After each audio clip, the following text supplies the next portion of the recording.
My name is Liz Beechler and I'm a registered dietitian nutritionist, and today I'm going to show you how to make a healthy version of a stuffed crab recipe. So first I'm going to take a pound of lump crab meat, a cup of fat-free mayonnaise,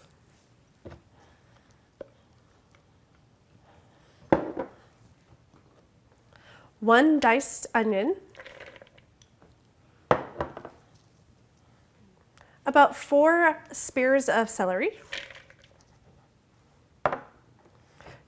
2 spears of green onions, 1 cup of breadcrumbs,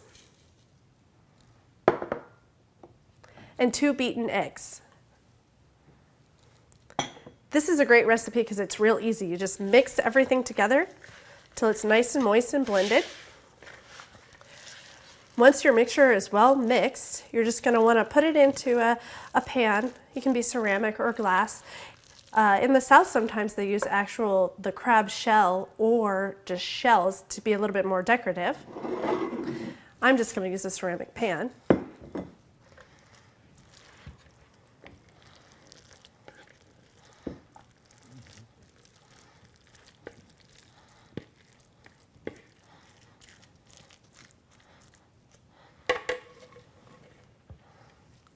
Then you stick it in a 350-degree oven till it's nice, golden, and bubbly. 35 to 40 minutes, depending on how deep the dish is, till it's nice and golden bubbly. And here you have it, a golden brown stuffed crab.